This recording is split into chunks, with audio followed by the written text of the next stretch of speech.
Hi guys, welcome to our YouTube channel প্রবাসী সংসার। আজকের রেসিপি মাছের মাথা দিয়ে সোনা মুগ ডাল। তো দেখো, তোমাদের দাদাভাই এখানে সোনা মুগ ডালটা ভিজিয়ে রেখেছিল, কিন্তু তোমরা না ভিজালেও পারো, কারণ এটা শুকনো খড়ায় ভাজলে আরও টেস্টটা ভালো হয়। তো শুকনো প্রথমে ভেজে নিলে তারপরে জল দিয়ে ভালো করে ধুয়ে নেবে। তো দেখো, তোমাদের দাদাভাই জলে ভিজিয়ে রেখেছিল, তারপরে দেখো নাড়াচাড়া করছে। তো দেখো, ভালোভাবে নাড়াচাড়া করতে হবে যাতে লাল লাল হয়। তোমার দাদাভাই এখানে জল দিয়ে ভিজিয়ে রেখেছিল বলে প্রবলেম হচ্ছে, তো কারণ জলটা লেগে যাচ্ছে, কলাইগুলোর নিচে লেগে যাচ্ছে কড়াইতে, তাই জন্য সমস্যা হচ্ছে। তো তোমরা জলটা অ্যাভয়েড করে যাবে। তো দেখো, ভালোভাবে নাড়াচাড়া করে নিতে হবে। যখন কালারটা চেঞ্জ হয়ে আসবে, তো তারপরে তোমরা কি করবে, ওটাকে ভালোভাবে জলে ধুয়ে নেবে এবং তারপরে সিদ্ধ বসাতে দেবে। তো দেখো, এরপরে আমি সিদ্ধ বসাতে দিয়ে দিয়েছিলাম।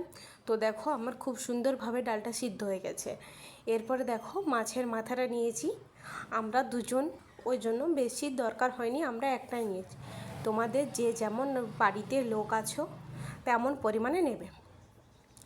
তো দেখো, আমি একটাই মাছের মাথা নিয়েছি। তো এটাকে ভালোভাবে লাল লাল করে ভেজে নিতে হবে।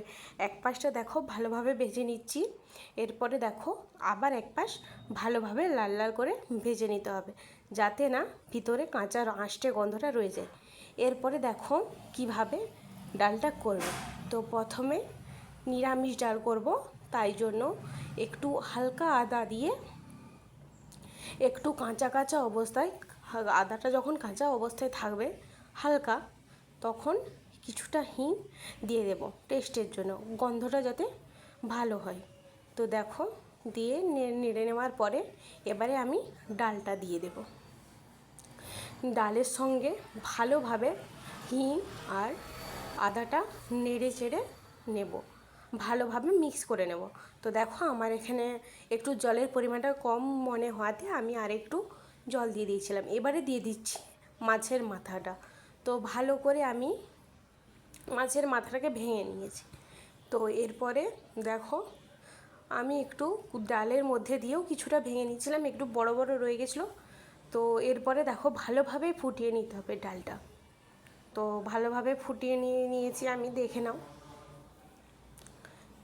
তো দেখতেই পাচ্ছ তোমরা, ভালোভাবে ফুটছে, যাতে এর মধ্যে কোনো মাছের আষ্টে গন্ধ না থেকে যায়।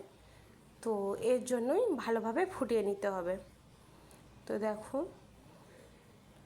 দেখো, খুব সুন্দরভাবে ফুটে গেছে ডালটা, দেখতেই পাচ্ছ খুব গাঢ় গাঢ় হয়েছে এরকম। তোমাদের দাদাভাই দেখো রিভিউ দেবে। বলো। ডালটা খুব সুন্দর খেতে হয়েছে, মনে হচ্ছে ডালটা দিয়ে সব কটা ভাত খেয়ে নেই, তরকারি লাগবে না। একটা যে আদা হালকা গন্ধ আর হিঙের গন্ধ অসাধারণ করেছে, তার সাথে মাছের মাথা জবাব নেই।